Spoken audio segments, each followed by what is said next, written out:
오늘 함께 나누실 하나님 말씀은 신약성경 데살로니가전서 1장 1절 한 절만 함께 나누도록 하겠습니다.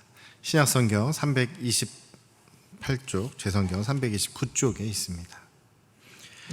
바울과 실루아노와 디모데는 하나님 아버지와 주 예수 그리스도 안에 있는 데살로니가 인의 교회에 편지하노니 은혜와 평강이 너희에게 있을지어다. 아멘. 할렐루야. 네, 우리 아버지 하나님의 크신 그 은혜와 하나님의 변함없는 그 무한하신 한량없으신 사랑이 여러분과 여러분 가정 위에 충만하시기를 주님의 이름으로 축원합니다. 태초에 하나님께서 세상을 만드시고 또 우리 사람을 만드셨죠. 사람을 만드실 때 남자와 여자를 만드셨고 또 둘이 하나가 돼서 부부로 만들어 주셨습니다. 둘이지만 하나로 만들어 주셨다라고 말씀하시죠. 그래서 하나님께서 처음에 우리 사람을 만드신 목적이 무엇이었을까요? 바로 우리가 이 땅에서 정말 행복하게 살아가기를 원하시는 것이 바로 하나님의 창조의 목적이셨습니다. 그래서 사람을 만드시고 생육해라, 번성해라, 땅을 채워라, 충만해져라 이렇게 축복해 주시지 않습니까? 복을 이제 주십니다. 복을 말씀을 하십니다. 그 말씀대로 우리가 지키면서 살아가게 되면 생육하고 번성하고 땅에 충만하고 세상을 다스리고 또 섬기고 서로 돌보고 지키는 그 모든 이 창세기의 처음에 창조의 명령들을 보시면 그것이 우리에게 축복입니다. 무거운 짐 의무가 아니라 축복을 주셔서 행복하기를 원하시는 그런 마음으로 우리 사람들을 만드셨습니다. 그런데 우리 사람들이 죄를 짓고 하나님의 법에 불순종하게 된 것이죠. 그러니까 우리가 행복하기를, 하나님께서 처음에 사람을 만드시고 행복하기를 원하셨는데 그 행복해지는 방법이 바로 하나님의 말씀을 따라가는 것, 하나님의 말씀에 순종하는 것이 바로 우리가 행복할 수 있는 그런 방법이었던 것입니다. 그런데 사람들이 죄를 지음으로 말미암아 이제 세상이 이제 문제가 생기게 되죠. 어그러지게 되고 질서가 엉망이 되고 혼돈에 빠지게 되고 사람들이 자기 하고 싶은 대로 살다 보니까 이제 죄가 더 많아지게 된 것이죠. 하나님께서는 그것을 다시 되돌리시기를 원하십니다. 다시 회복하시기를 원하십니다.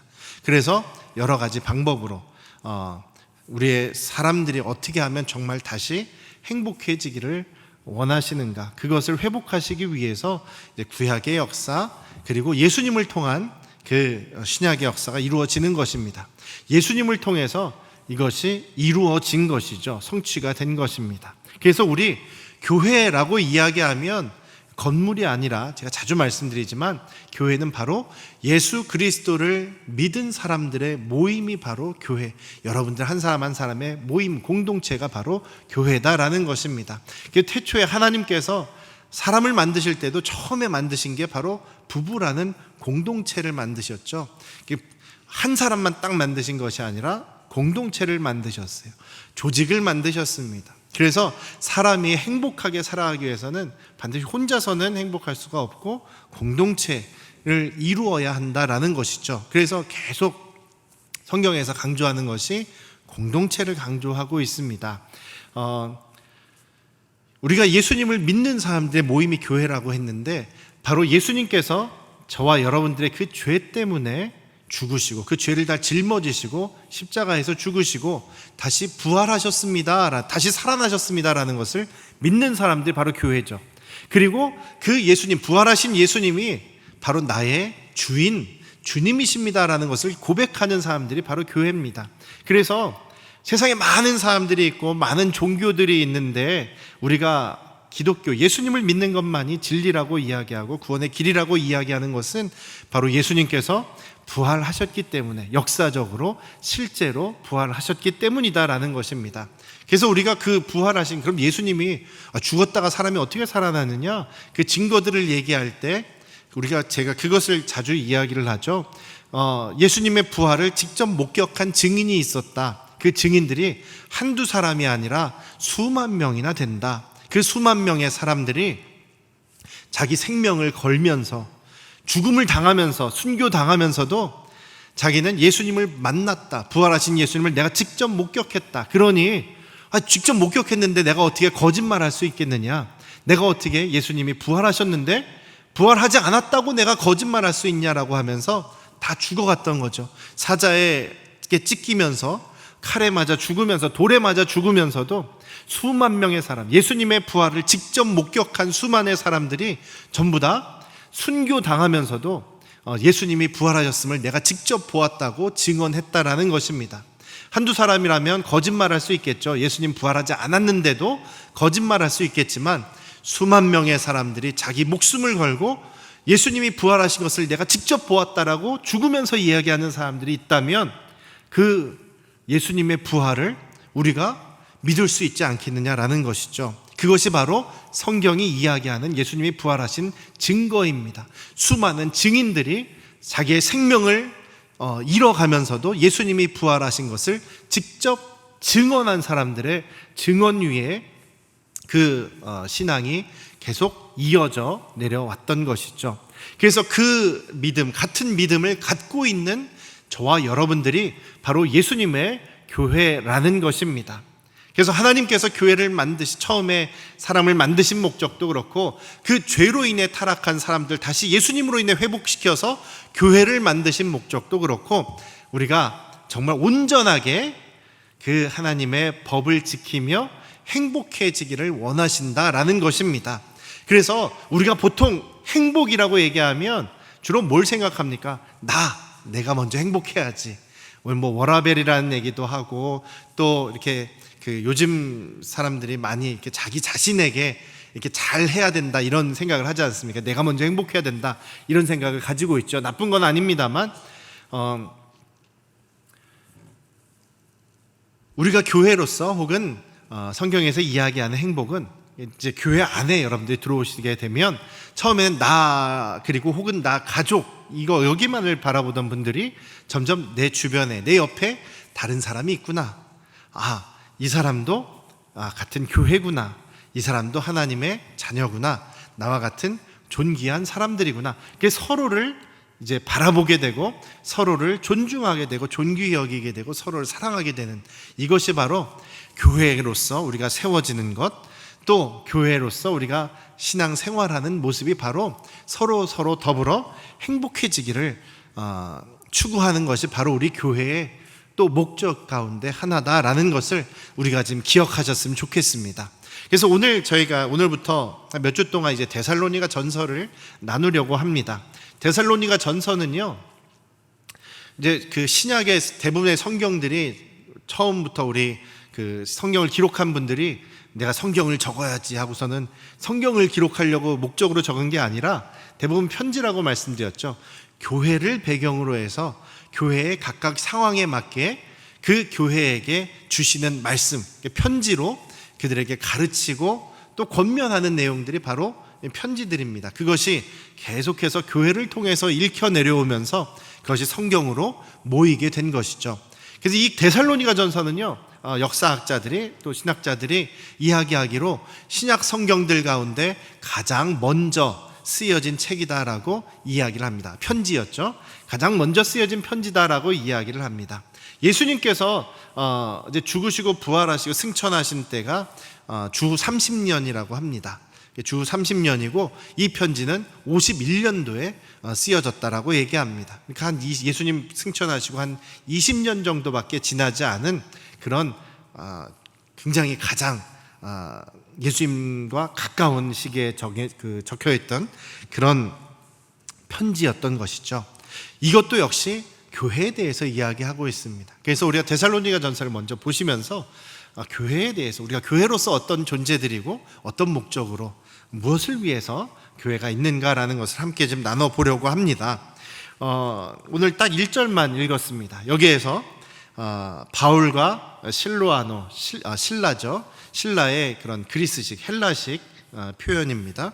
디모데, 이 세 사람이 하나님 아버지와 주 예수 그리스도 안에 있는 데살로니가 사람들의 교회에 편지한다 라고 이야기를 하고 있습니다.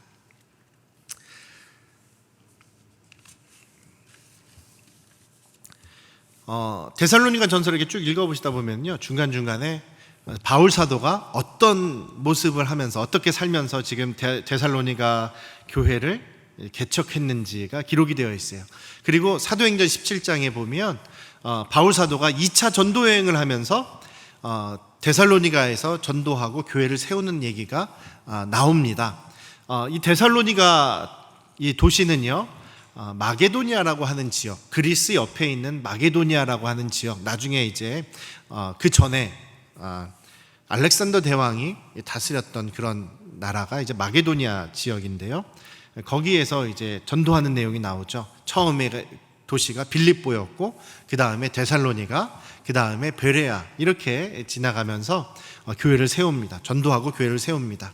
데살로니가 교회에서 그 지역에서 바울 사도는 유대인들이 모여 있는 그런 회당에서 안식일마다 이제 유대인들이 회당에 모여서 예배드리고 성경을 배우지 않습니까? 거기에서 3번 안식일에 말씀을 가르치고, 그 구약의 성경에 말씀하고 있는 메시아가 바로 예수님이다라고 이렇게 가르치고 증거했던 일을 하죠.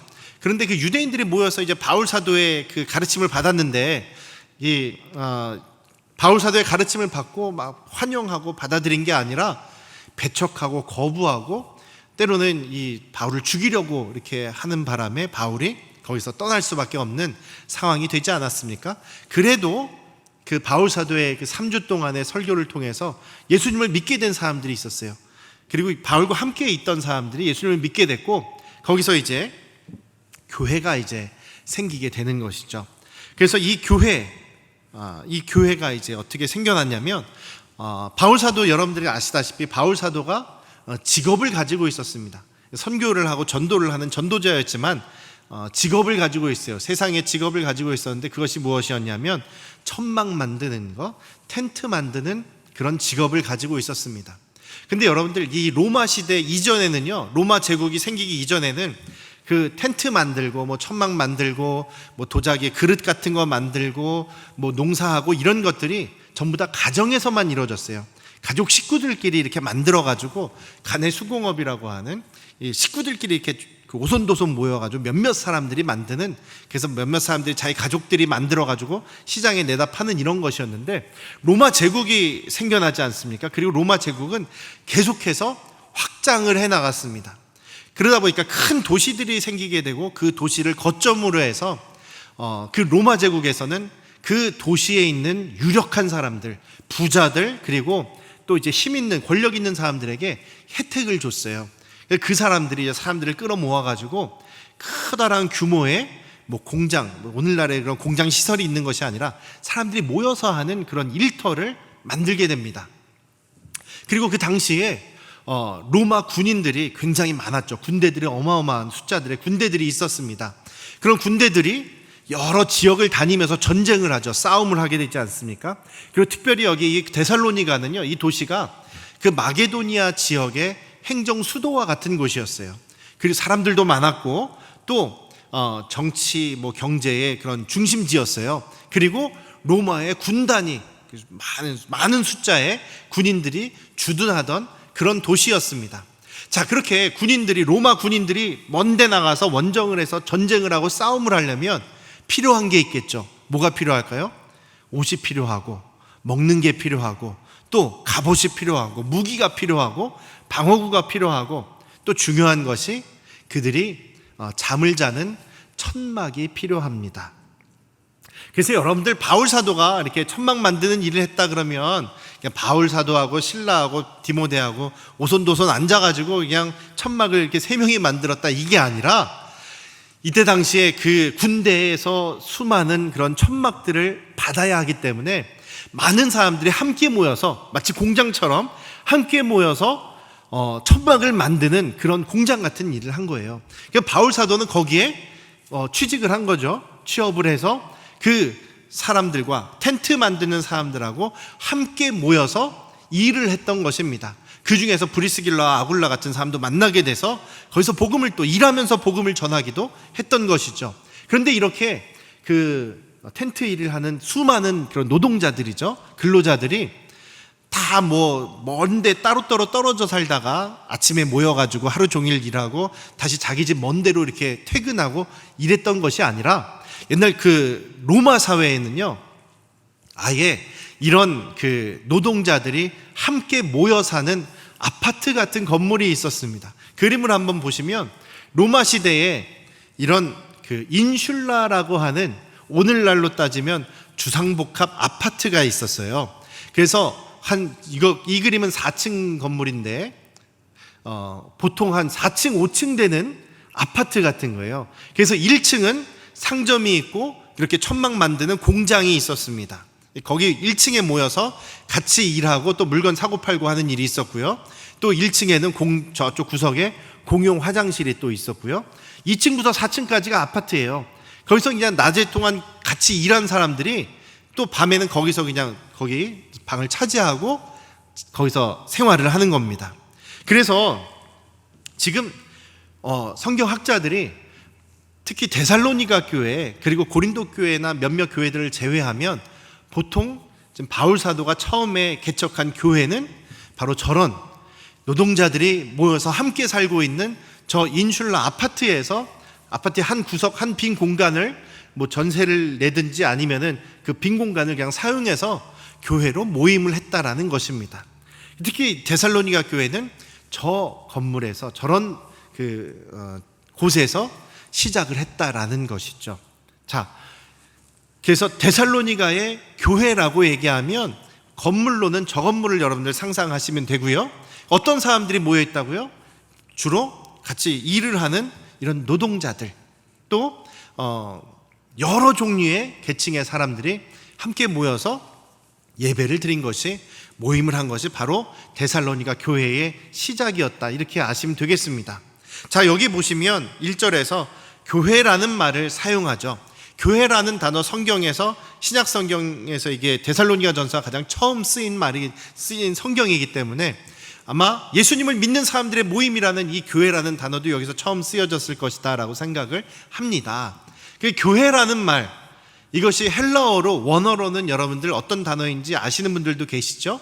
에클레시아라는 단어입니다. 따라해 볼까요? 에클레시아.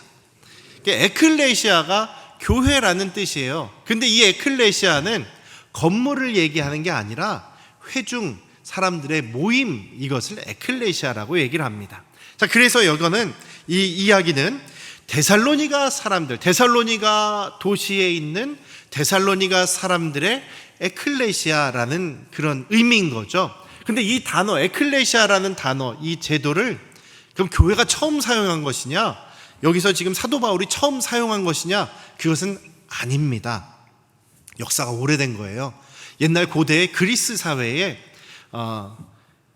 그리스 사회는요, 각 도시마다, 그리스의 각 도시마다 시의회가 있었어요. 그래서 그 도시의 중요한 일들을 결정해야 될 때 시의회가 모입니다. 근데 그 시의회에 참석할 수 있는 사람들이 누구냐면 자유시민들이었어요. 그러니까 시민권을 가진 그런 자유로운 그런 시민들이 참여할 수 있었습니다. 그래서 그 시민들의 모임, 그 시의회에서 모이는 자유시민들의 모임을 에클레시아라고 이야기를 했어요.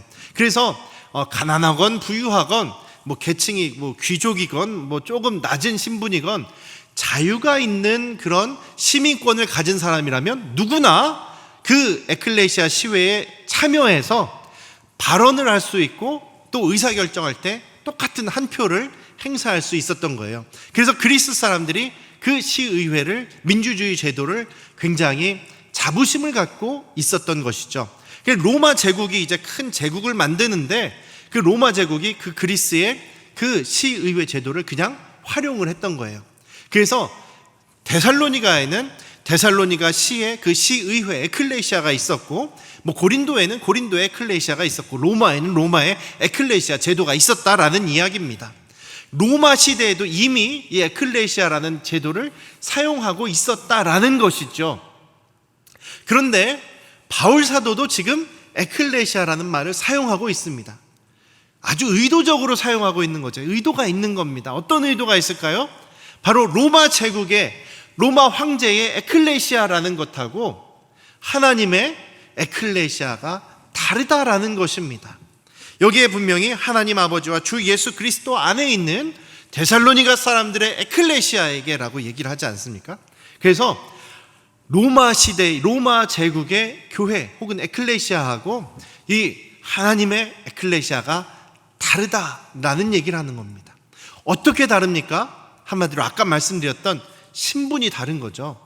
로마 시대 그리스의 에클레시아는 자유를 가지고 있는 시민권을 가진 자유시민만 참여할 수가 있는 거죠. 여기에는 여성들도 참여할 수 없습니다. 노예들도 참여할 수 없습니다. 그리고 이런 노동자와 같은 사람들도 또 종들도 참여할 수가 없습니다. 하층민들은 참여할 수 없어요. 왜냐하면 그분들은 시민권이 없었기 때문이에요. 그 당시에는 여성들에게도 시민권을 주지 않았어요. 그러니까 자유로운 시민이 참석하니까 좋은 것 같은데 실제로는 이 안에 차별이 있는 겁니다. 그런데 하나님의 에클레시아는 어떤 사람들이 참여합니까? 아까 보여드린 천막 만드는 노동자들, 또 여인들, 종들, 노예들, 하층민도 참여하는 곳이 에클레시아다라는 것이죠. 그 사람들이 바로 하나님의 시민권자, 하나님 나라의 시민권을 가지고 시민으로서 그 권리를 행사하는 곳이 바로 하나님의 에클레시아다라는 사실입니다. 그래서 여러분들, 우리의 시민권은 어디에 있다고 항상 얘기를 하죠? 하나님 나라에 있다라고 우리 항상 얘기하지 않습니까?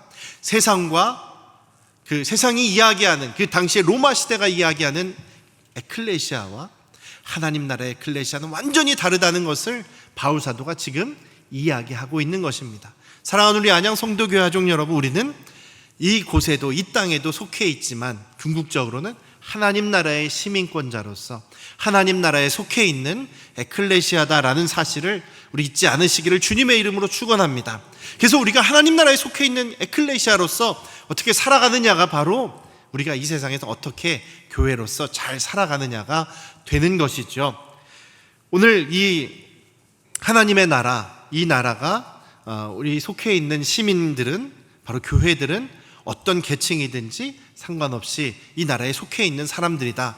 정말 그 당시에 파격적인 그런 모임 아닙니까? 파격적인 그런 공동체인 거죠. 그래서 그 당시에 세상의 모임하고는 완전히 다른 모임이 바로 교회였다라는 것입니다. 이 교회가 교회로서 모일 수 있도록 이게 가능한 그런 근거가 어디 있었겠습니까? 바로 오늘 읽은 이 데살로니가 1장 1절을 보면 알 수가 있어요. 첫 번째로는 하나님 아버지와, 이렇게 얘기를 하죠. 하나님 아버지와 주 예수 그리스도 안에 있는 너희 에클레시아다라고 얘기를 합니다. 하나님을 아버지로 모시고 있는 사람들이다라고 얘기합니다. 우리가 교회를 뭐라고 얘기합니까? 예수 그리스도를 믿음으로 하나님의 아들, 딸이 된 사람들의 모임이다라고 얘기를 하지 않습니까? 하나님의 아들, 딸들이 바로 교회입니다. 하나님 나라의 에클레시아입니다. 옛날에 이 당시에 로마 사회에서 하나님의 아들, 딸은 누구를 의미하냐면 로마 황제를 의미하죠. 로마의 통치자들을 의미합니다. 통치 계급들을 의미합니다. 그리고 이런 여인들이나 하층민들이나 시민권을 받지 못하는 사람들은 그냥 하층민으로 차별받는 존재들이었습니다. 여러분들 그 영화 중에서 기생충이라는 영화 보신 분들이 계십니까? 오늘 현재를 살아가는 우리 대한민국 사회에서도 보이지는 않지만 이런 계층 구분이 나눠져 있다는 거예요. 기생충이라는 영화를 보시면 이렇게 부유하게 큰 집에 살고 있는 부유한 계층의 그 가족이 나오죠. 그리고 반지하에 사는 그런 좀 비참한 하층민의 가정이 나옵니다. 그리고 또 큰 집의 지하에 숨어서 얹혀 살고 있는 또 그런 사람들이 나오죠. 근데 그렇게 얹혀 살고 있는 사람들 뭐라고 얘기한 거냐고요? 기생충이라고 얘기한 거예요, 영화는 지금. 그래서 기생충처럼 대우를, 차별을 받고 있는 그런 사람들이 이 땅에도 지금 현재에도 있다라는 얘기를 지금 고발하는 그런 영화인 거죠. 로마 시대는 어땠겠습니까? 그 신분의 차이, 계층의 차이가 더 심했겠죠. 그래서 이 당시에 로마의 사람들이, 기득권을 가진 사람들이, 권력을 가진 사람들이, 부유함을 가진 사람들이 자기가 신의 아들이다, 하나님의 아들이다, 이렇게 이야기를 하는데 바울 사도는 그것이 아니다. 예수 그리스도를 믿음으로 하나님의 아들, 딸들이 된 사람들이 바로 진짜 하나님의 아들, 딸들이다라고 얘기합니다. 그리고 그 사람들이 모인 것이 바로 교회라고 얘기합니다. 사랑하는 우리 안녕 성도교회 가족 여러분, 우리는 바로 하나님, 최고의 신인 하나님을 우리의 아버지로 모시고 있습니다. 믿으십니까? 하나님의 아들, 딸의 신분을 가지고 있다는 겁니다. 그렇기 때문에 저와 여러분들은 동일하게 존귀한 사람들이다라는 것이죠.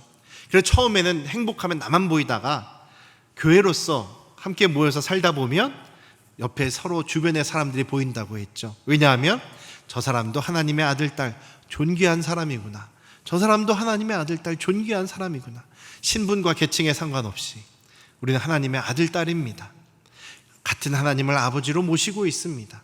존귀한 사람들인 것이죠. 그래서 우리가 서로를 어떻게 바라봐야 한다고요? 존귀한 사람으로 바라봐야 한다는 것입니다.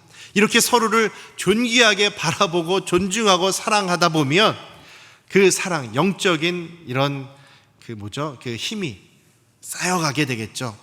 우리의 그 경험과 또 영적인 능력이 쌓여져 나가게 되겠죠. 그럼 그것을 어떻게 해야 됩니까? 세상의 사람들을, 이제 더 넓은 우리의 이웃들을 향해서 그들을 섬겨야 되고 사랑해야 되고, 그들에게도 우리 하나님의 그 존귀함, 하나님의 자녀의 존귀함, 예수 그리스도의 그 주인 되심을 전해야 되는 그런 것이 바로 우리 교회의 모습이다라는 것입니다. 저와 여러분들이 전부 다 존귀한 사람이라는 사실이 있지 않으시기를 주님의 이름으로 축원합니다. 옆에 계신 분들 한번 눈만 한번 바라보십시다. 옆에 계신 얼굴도 바라보시면서 존귀한 분이십니다 라고 이렇게 조용하게 얘기해 주세요. 당신은 가장, 다시 한번 할까요? 그냥 하는 김에 우리 조용하게 사랑하는 표정으로, 당신은 세상에서 가장 존귀한 사람입니다 이렇게 얘기해 주세요. 시작. 당신은 세상에서 가장 존귀한 사람입니다. 왜요? 뭐 능력이 있어서가 아니라 하나님의 아들, 딸이기 때문에 그렇다라는 사실입니다. 오늘 바울 사도는 그 얘기하는 거예요. 저 신의 아들이라고 불리는 황제의 자식들, 뭐 황제와 그 가족들, 뭐 통치권자들, 기득권자들이 신의 아들이 아니라 예수님으로 인해 구원받은 모임이 바로 계층을 막론하고 하나님의 자녀다라는 사실을 얘기합니다. 두 번째로는 주 예수 그리스도 안에 있는 사람들. 당시에 주님이라고 하면 한 분이에요. 누구예요? 바로 로마 황제입니다. 가이사 아구스도. 그래서 제가 전에 동전 말씀드렸죠. 로마 동전, 로마 시대 동전은 거기에 앞에는 황제 얼굴이 그려져 있고요, 뒷면에는 우리의 주 로마 황제 누구 이름 이렇게 나와 있어요. 그런 것처럼 주인, 주님 하면은 로마 황제였습니다. 왜요? 왜 그래요? 로마 황제가 세계에 평화를 가져다 줬기 때문에, 로마 제국 안에 들어와 있으면 로마가 보호해주고 평화를 약속하기 때문에, 번영함을 약속해주기 때문에 로마 황제만 따라가면, 로마 황제의 법만 잘 지키면 그들은 이제 구원받는다라는 생각을 가지고 있었습니다. 그래서 로마 황제들이 그런 말 썼어요. 은혜라는 말, 구원이라는 말, 평화라는 말, 기쁜 소식이라는, 복음이라는 말, 다 로마 황제들이 사용한 말이에요. 근데 그 로마 황제들이 사용했던 그런 복음, 구원, 은혜 이런 것들, 주 이런 것들은 가짜입니다. 완벽하지가 못합니다. 왜냐하면 로마의 평화라고 얘기하는 것은 로마의 식민지가 되어서 로마법을 잘 지키고 로마의 세금을 잘 갖다 바치고 로마에 반항을 하면 안 되는 거예요. 그것을 조금이라도 어겼다가는 로마 군대가 가서 짓밟죠. 그리고 처벌을 당하고 십자가에 형벌을 받아서 비참하게 죽게 되는 그런 제한된 평화와 복을 이야기합니다. 바울 사도는 지금 그것을 일부러 지금 그것을 빗대서 로마와 비교하고 있는 것입니다. 거짓된 것, 세상의 거짓된 것과 비교되는, 대비가 되는 정말 진짜 영원한 진리의 구원과 복음과 은혜와 예수 그리스도의 주되심을 이야기하고 있는 것입니다. 사랑하는 우리 안양 성도교회 가족 여러분, 우리 교회는 바로 예수님을 주님이라고 부르는 사람들입니다. 예수님을 주님으로 모시고 있는 사람들입니다. 그래서 주인 대신 예수님의 그 법을 지키는 사람들이라는 것이죠. 그렇게 하나님의 자녀로서 서로를 존귀하게 여기고 사랑하고 두 번째로 예수님을 주님이라고 모시고 주님의 그 법을 따라서 살아갈 때 우리는 이 땅에서도 하나님 나라의 그 행복을, 그 진리를 누리면서 살게 된다라는 이야기가 바로 오늘 이 데살로니가전서 1장 1절에 보여지는 말씀이라는 것입니다. 우리가 이런 교회가 되시기를 주님의 이름으로 축원합니다. 하나님의 자녀로서 나뿐만 아니라 우리 더불어서 서로 존귀하게 여겨주시고 사랑하시는 여러분들 되시기를 주님의 이름으로 축원합니다. 예수 그리스도를 주님으로 모시고 있기 때문에 예수님만을 주님으로 바라보시면서 예수님의 법을 따라서 행복을 누리시는 우리 안양 성도교회 가족 되시기를 노력하시기를 주님의 이름으로 축원합니다. 기도하겠습니다. 아버지 하나님, 오늘 바울 사도의 이 데살로니가 교회를 향해서 주시는 편지의 이 첫 부분을 통해서 교회가 무엇이고 교회가 어떤 모습인 것인지를 함께 나누었습니다. 교회는 예수 그리스도를 주님으로 모시는 사람들의 모임으로서 하나님의 자녀들의 모임이기 때문에 서로를 존귀히 여기고 사랑하는 모임이고, 예수님만을, 세상의 그 어떤 것이 아닌 예수님만을 주님으로 모시는 그런 주님의 백성들임을 다시 한번 나눴습니다. 우리 안양 성도교회가 이런 온전한 교회 되기를 원합니다. 주님 붙잡아 주시고 인도해 주시고 도와주시옵소서. 한 주간 동안 살아가면서 우리 세상에서 존귀한 사람으로서 서로를 존귀히 여기고 사랑하는 모습으로 살게 하시고, 또한 예수님의 법을 따라 살아가는 우리 안양 성도교회 가족들이 되게 하여 주시옵소서. 이제는 우리를 죄에서 구원하신 예수 그리스도의 은혜와